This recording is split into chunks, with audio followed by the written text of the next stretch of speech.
This video is brought to you by Saraswati Vidyalaya Union. Hello, this is Prapti. Today we are going to study about the chapter 8, Respiration and Circulation. From this respiration and circulation, so today we'll see about the regulation of breathing. Now let's see. Now, the next topic is there, that is known as the regulation of breathing. In this regulation of breathing, so the process is of respiration. This respiration process is taking air inside the body, throwing air outside the body. So this respiration process, which is controlled by the dual thing, means there is a presence of the dual control. So in that, the first control is there, that is known as the nervous control. The second control is there, that is known as the chemical control. Means this normal breathing while standing, while sleeping, whatever the breathing is there, so that is a normal breathing. So this normal breathing is how that normal breathing, that is an involuntary action. So that normal breathing which we cannot control. Means what? If suppose I told you to stop your breathing for 5 minutes, only for 5 minutes, is it possible? No. Whenever you are reading, whenever you are talking, whenever you are watching, so that time that process is going on. Means that normal breathing is there, that normal breathing process, which is the involuntary process, which we cannot control. Okay, but in the human beings, such as in the adults, so that breathing, that respiration is there in the adults, so that is 12 times per minute. And in the newborn baby, so that is approximately 40 or the 44 times per breathing. So like these are the breathing in the adults as well as in the newborn baby. But this breathing, as I have here given, so that is a nervous system is there. In this, how it is controlled by the nervous system? Because here see that forebrain, means that human brain is there. That human brain is divides into the forebrain, midbrain and the hindbrain. So in the hindbrain region, the main regions are there, so that is known as the pons and the medulla. That pons is also known as the pons moruli and this medulla oblongata. This pons moruli and medulla oblongata which controls this respiration process. Now how it controls the respiration process? Now let's see. In this pons and moruli, means in this region, that regions which are controlling the respiration, that region it is known as the respiratory center.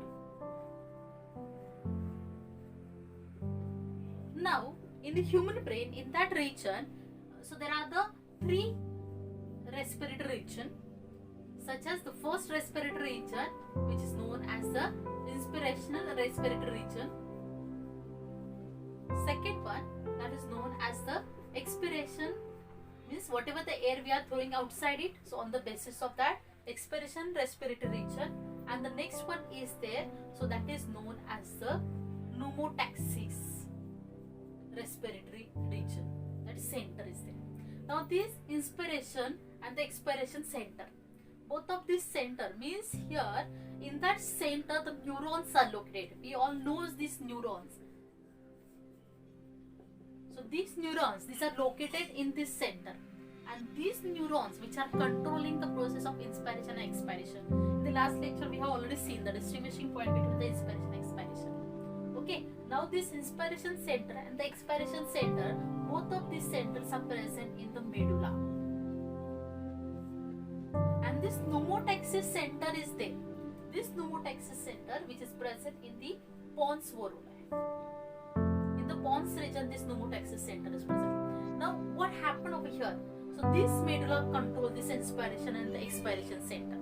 Means this medulla which is responsible for the contraction and relaxation of these intercostal muscles as well as of this diaphragm. So during the inspiration, whenever we are taking air inside the body, so these intercostal muscles get contract. So there is a contraction of this intercostal muscle, and during the contraction, so this diaphragm which is moving in the outward direction, so this diaphragm becomes flat. So these changes are due to what? The changes are controlled by the neurons which are present in this center, inspiration center. Okay, but actually over there which type of nerves are present? That is the phrenic nerve which is present over there, and this phrenic nerve which controls these intercostal muscles as well as the diaphragm. That function is controlled by this phrenic nerve, and this nerve triggers that contraction of the muscle. But remember this one, always there is a continuous contraction of the muscle takes place of what? No. So during the expiration, so this medulla controls that the function of this intercostal muscle and diaphragm. Means during that expiration, that intercostal muscles get relaxed and that diaphragm becomes the dome shape. So these during the changes, so here what happened during this expiration, then that air moves outside and then the diaphragm becomes a dome shape. But there is no continuous expiration, there is no continuous inspiration. So this inspiration process is there, that means taking air inside the body. It takes place for the 2 seconds only, and this expiration process is there which takes place for the 3 seconds only. Okay, but here both of these which are present in this region, this inspiratory center and the expiratory center, which are present in the medulla region, but both of these centers get controlled by the pons. Okay, here this expiratory center and the expiratory centers are there. Both of these centers are controlled by these pons. Means in this pons sporuli, actually 2 types of centers are there. In the pons, here I have written only the one center, but in the pons sporuli 2 centers are there. One is known as the pneumotaxic center, and the second one is there, that is known as the apneustic center. Like these 2 centers are there. These 2 centers are controlling this inspiration and expiration. For example, अगर आपके घर पे अगर TV देखना रहेगा तो पापा चिल्लाते हैं कि टीवी मत देखो बार बार, तो पापा बोलते हैं कि टीवी बंद कर दो, गुस्से से बोलते हैं टीवी बंद कर दो। और उसके बाद मीन्स आप टीवी स्विच ऑफ करते हो, और फिर मम्मी को फिर आपकी जरा सी मम्मी को लगता है नहीं रे बच्चे ने देखना चाहिए टीवी, तो मम्मी क्या बोलती है, नहीं नहीं तू देख, थोड़ी देर के लिए देख। मीन्स यहाँ पे क्या होता है, डैड क्या करते हैं, वो अवॉइड करते हैं, इनहिबिट करते हैं, तो मम्मी क्या करती है, मम्मी अलाउड करती है। So like that only in the pons, these 2 regions are there, pneumotaxic center and the pneumistic center.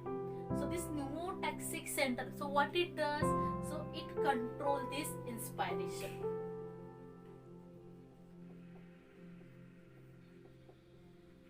Why it controls the inspiration? Because here if suppose a continuous inspiration takes place, there is a continuous contraction of muscles, that intercostal muscle, the diaphragm will become the flat, and then that lung size will increase. If that lung size increase, so there will be the bursting of that lungs, isn't? So to prevent from that, so these pneumotaxic center which inhibit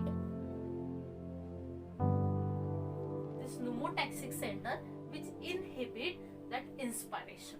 So at that time only it stopped that inspiration. Okay, so till what time that inspiration process takes place? So for 2 seconds only that inspiration process takes place, and after that 2 seconds, so it inhibits, then that process stops over there. So that is the function of that pneumotaxic center which is present here. Okay, we cannot continuously take air inside the body, so that time that information passes towards this pons, and that pons are saying now stop that inspiration, now start that expiration. So then that pneumotaxic, the other center is there, then this other center, that apneustic center is there, this apneustic center which allowed the expiration. This expiration which is carried for the 3 seconds only. It stops and it starts. Okay, that apneustic center. So like this, both of these centers, these are the neurons, are controlling this contraction and relaxation of the muscles, and controlling the intercostal muscles as well as the diaphragm. Okay, So like that only. Now the next thing is there. Have you understood this? Inspiration, the two respiratory, see that once again I'll tell you. This respiratory center in the brain, in these two regions, in the pons and medulla, these respiratory centers are present.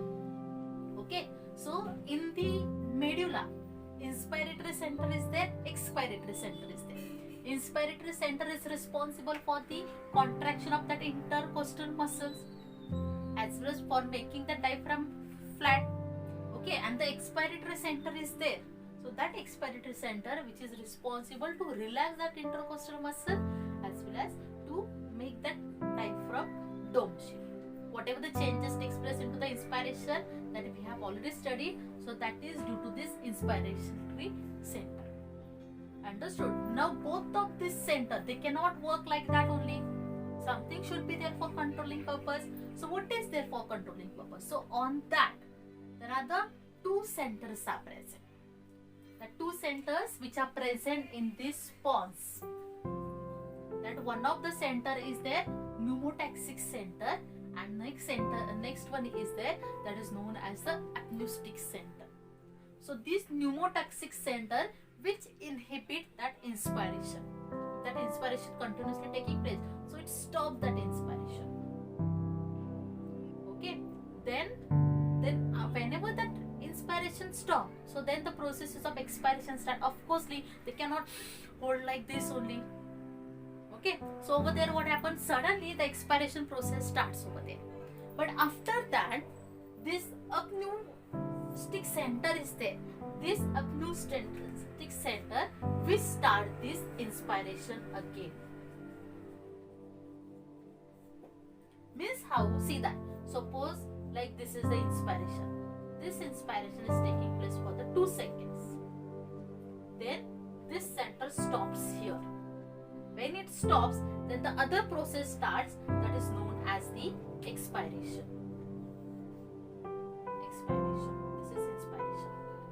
And at that time, this apneustic center gives permission to start this inspiration. Understood? These two centers are there which are controlling this inspiration and expiration. Pneumotaxic center which stop this inspiration, apneustic center will start this inspiration. Okay, so both of these centers are controlling these two centers, that is inspiratory center and the expiratory center. See that there is no continuous inspiration taking place. So this inspiration stops here and expiration starts. So during that time, so new respiration starts. Okay, so this new respiration starts by the apneustic center, and that is one of the effect. So that effect which is known as the Hamburg's effect. Whenever by stopping one respiration, the new respiration is start. So that time it is known as a Hamburg's respiration. Here I have explained you about these neurons, means nervous system. Okay, these nerves are there. But like that only, there are the chemoreceptors. Okay, these chemoreceptors means now the second control is there. The second with the help of these chemoreceptors. Now where these chemoreceptors are present? These chemoreceptors are present in the cortex, that is the surrounding layer of that brain. As well as these chemoreceptors, the receptors are there. These are present in the carotid artery as well as one more artery is there. So which is present? One is the carotid artery and the aortic artery. This in the carotid region and the aortic region. Wherever this aorta is present, at that region there are the presence of this chemoreceptor. Here also few chemoreceptors are present. So what is the function of this chemoreceptor? These chemoreceptors identify that CO2 and oxygen level. If this CO2 level increases or decreases, so this information means there is a presence of the sensor. Okay, see that I have written here oxygen sensor in artery. Here aortic artery and carotid artery is present. So this aortic artery and the carotid artery gives information about this oxygen level, it gives information about the carbon dioxide level, and then this brain is controlling that oxygen and carbon dioxide. Then this brain is controlling the pH of the blood by adjusting that carbon dioxide as well as oxygen. So like these two things are there. One is known as the nervous system, and these chemicals control this breathing. But remember this one, if suppose we are swimming, okay, so that time our body is not allowing that entering of that water inside the lungs. So how it get controlled? It controlled by the voluntary action. So this voluntary action takes place by the cerebrum only. Means it avoid more concentration of carbon dioxide inside the body. It avoid the entry of lungs, any other dust particle inside the body. So like this is the regulation of breathing which takes place inside the human.